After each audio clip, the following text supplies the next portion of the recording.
берүү деген маселелерди карап чечкендин ордуна мына жаңы бийликке келген адамдар жалаң эле кызмат бөлүштүрүү менен жана финансылык агымдарды майлуу жерди бөлүп талашуу менен алек болуп калды. Бүгүнкү күнгө чейин мамлекеттик башкаруу аппаратын бир системалаштыруу жөнүндө кыймыл аракеттер жок.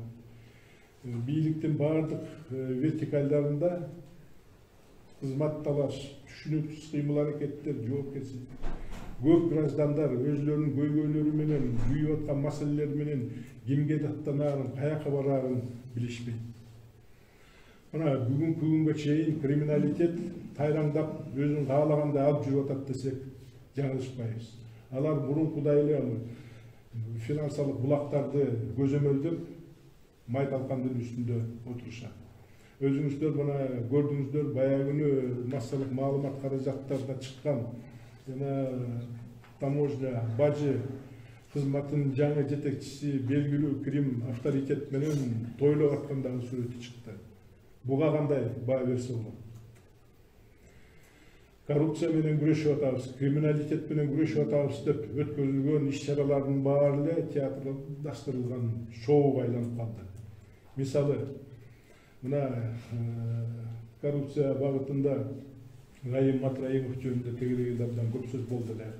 Бул азаттык жүргүзгөн 700 миллион доллардын чыгарылып кетиши, эл аралык жана жүк ташуудагы болгон ар кандай иштер, товар алып келүү, соода тармагындагы көмүскө схемалар жөнүндө.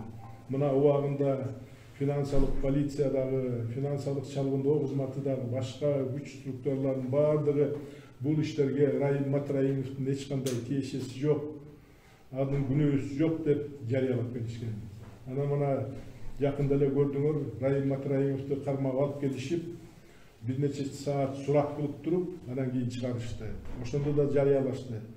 Бул Райым Матраимов күнөөлүү экен, кылмыш жасаптыр. Анан кийин анын кылмышынан мамлекетке 2 миллиард сом зыян келипти.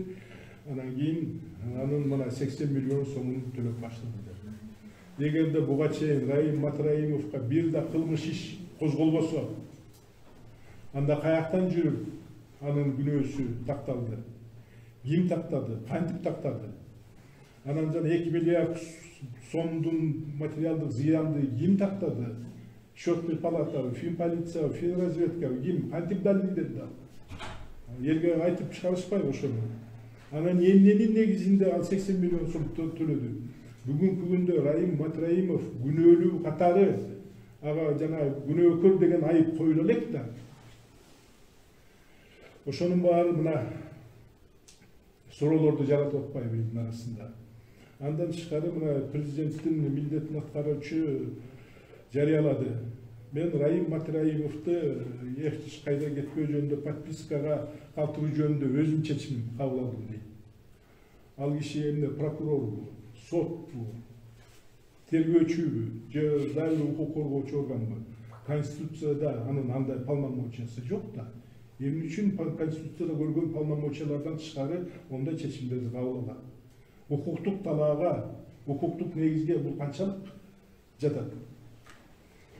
Мына мындан тышкарыда билесиздер, массалык маалымат каражаттарында мына кылмышкер дүйнөсүнүн ана башы деген бир адамды дагы чоң шоу менен алып келип кармап, ошонун баарын мына телеканалдан баарынан көргөзүштү эле.